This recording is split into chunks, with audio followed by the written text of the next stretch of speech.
بسم اللہ الرحمن الرحیم۔ اللہ کے نام سے جو سراسر رحمت ہے، جس کی شفقت ابدی ہے۔ وقاتلوا فی سبیل اللہ واعلموا ان اللہ سمیع علیم۔ من ذا الذی یقرض اللہ قرضا حسنا فیضاعفه له اضعافا کثیرہ واللہ یقبض ویبسط وإلیہ ترجعون۔ ایمان والو، اس سے سبق لو اور اللہ کی راہ میں جنگ کرو، اور خوب جان رکھو کہ اللہ سمیع و علیم ہے۔ کون ہے جو اس جنگ کے لیے اللہ کو قرض دے گا، اچھا قرض، کہ اللہ اس کے لیے اسے کئی گنا بڑھا دے؟ اور جو گریز کرے تو اسے معلوم ہونا چاہیے کہ اللہ ہی ہے جو تنگی بھی کرتا ہے اور فراخی بھی، اور تم کو ایک دن اسی کی طرف لوٹنا بھی ہے۔ أَلَمْ تَرَ إِلَى الْمَلَإِ مِن بَنِي إِسْرَائِيلَ مِن بَعْدِ مُوسَى إِذْ قَالُوا لِنَبِيٍّ لَهُمُ ابْعَثْ لَنَا مَلِكًا نُقَاتِلْ فِي سَبِيلِ اللَّهِ قال هل عسيتم إن كتب عليكم القتال ألا تقاتلوا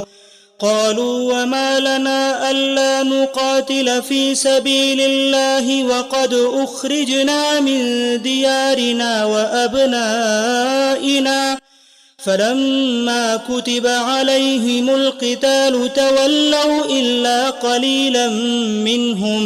واللہ علیم بالظالمین۔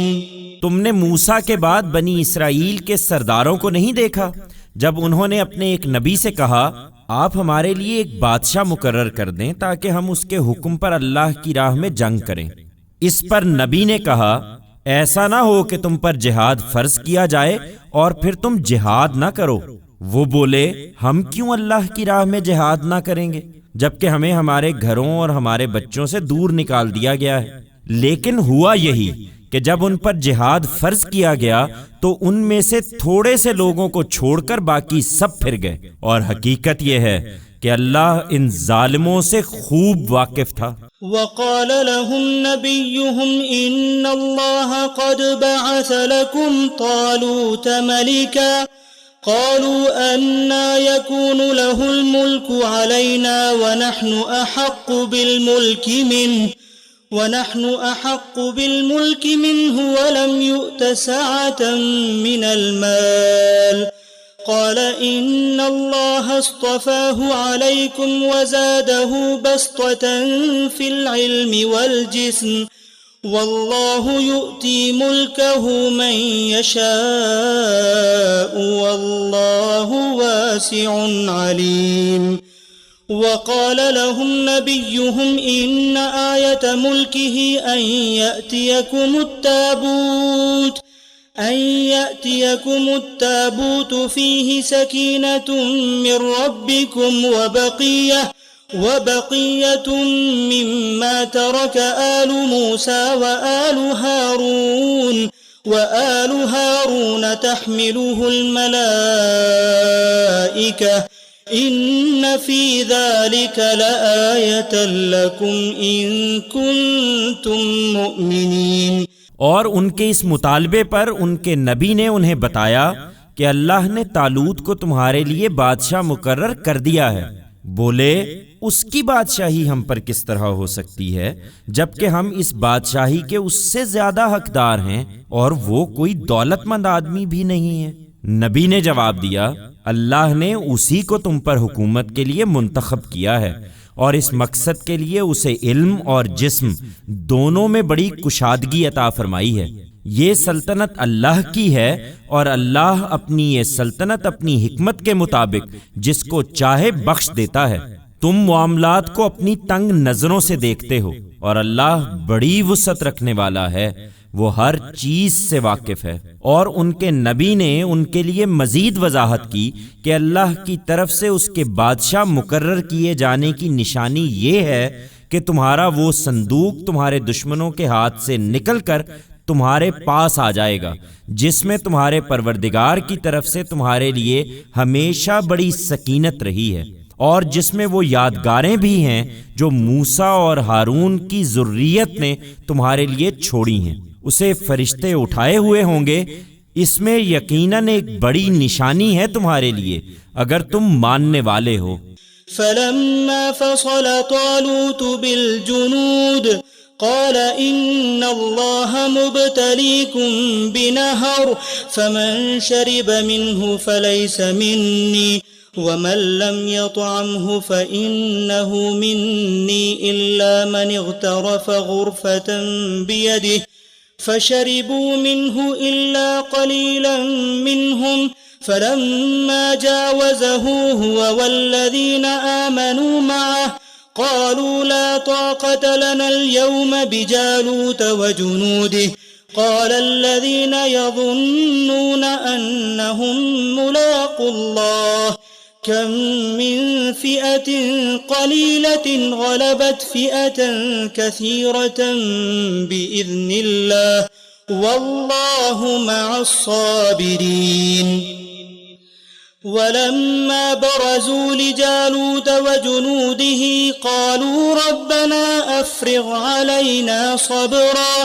وثبت أقدامنا وانصرنا على القوم الكافرين فهزموهم بإذن الله وقتل داود جالوت وآتاه الله الملك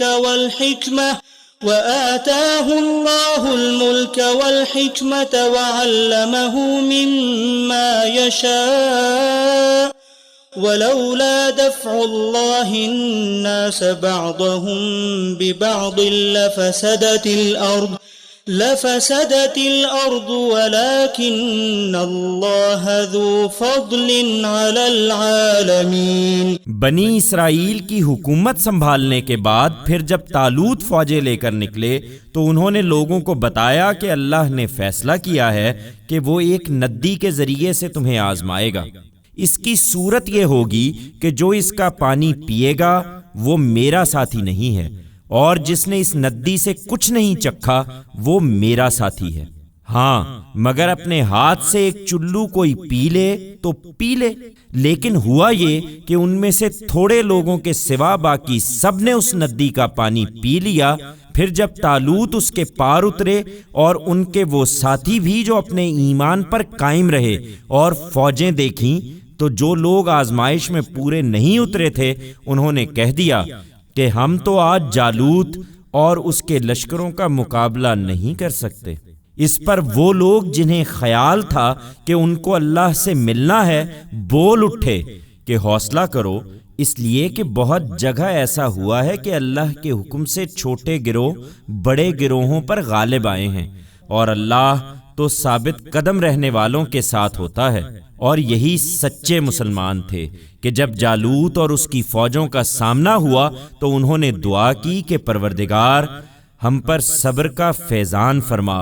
اور ہمارے پاؤں جما دے اور ان منکر لوگوں پر ہمیں غلبہ عطا کر دے۔ چنانچہ ان کی دعا قبول ہوئی اور اللہ کے حکم سے انہوں نے اپنے ان دشمنوں کو شکست دے دی، اور جالوت کو داؤد نے قتل کر دیا، اور اللہ نے اسے بادشاہی دی اور حکمت عطا فرمائی، اور اسے اس علم میں سے سکھایا جو اللہ چاہتا ہے کہ اپنے اس طرح کے بندوں کو سکھائے۔ اور حقیقت یہ کہ اگر اللہ ایک کو دوسرے سے نہ ہٹاتا تو زمین فساد سے بھر جاتی، لیکن اس نے اسی طرح ہٹایا ہے، اس لیے کہ اللہ دنیا والوں پر بڑی عنایت فرمانے والا ہے۔ تلك آیات اللہ نتلوها علیک بالحق وإنک لمن المرسلین تلك الرسل فضلنا بعضهم على بعض منهم من كلم الله ورفع بعضهم درجات وآتينا عيسى ابن مريم البينات وأيدناه بروح القدس ولو شاء الله ما اقتتل الذين من بعد ما جاءتهم البينات ولكن اختلفوا فمنهم من آمن ومنهم من كفر ولو شاء الله ما اقتتلوا ولكن الله يفعل ما يريد۔ یہ اللہ کی آیتیں ہیں جو ہم تمہیں حق کے ساتھ سنا رہے ہیں، اور اس میں کوئی شک نہیں کہ تم اللہ کے رسولوں میں سے ہو۔ بنی اسرائیل بھی اس بات کو جانتے ہیں، لیکن مانتے اس لیے نہیں کہ یہ جو رسول ہیں ہم نے ان میں سے ایک کو دوسرے پر فضیلت دی، اس طرح کہ ان میں سے کسی سے اللہ خود ہم کلام ہوا اور کسی کے درجے اس نے بعض دوسری حیثیتوں سے بلند کیے، اور آخر میں مریم کے بیٹے عیسیٰ کو ہم نے نہایت واضح نشانیاں دیں اور روح القدس سے اس کی تائید کی۔ چنانچہ یہی چیز ان رسولوں کے ماننے والوں میں ایک دوسرے کو جھٹلانے کا باعث بن گئی، اور اگر اللہ چاہتا تو جو نہایت واضح دلائل ان کے سامنے آ گئے تھے ان کے بعد یہ رسولوں کے بعد والے ایک دوسرے سے نہ لڑتے، لیکن اللہ نے یہ نہیں چاہا کہ لوگوں پر جبر کرے، اس لیے انہوں نے اختلاف کیا۔ سو ان میں سے کوئی ان رسولوں پر ایمان لایا اور کسی نے ماننے سے انکار کر دیا۔ تم کو نہ ماننے کی وجہ بھی یہی ہے اے پیغمبر، اور اگر اللہ چاہتا تو وہ ہرگز آپس میں نہ لڑتے، مگر اللہ اپنی حکمت کے مطابق جو چاہے کرتا ہے۔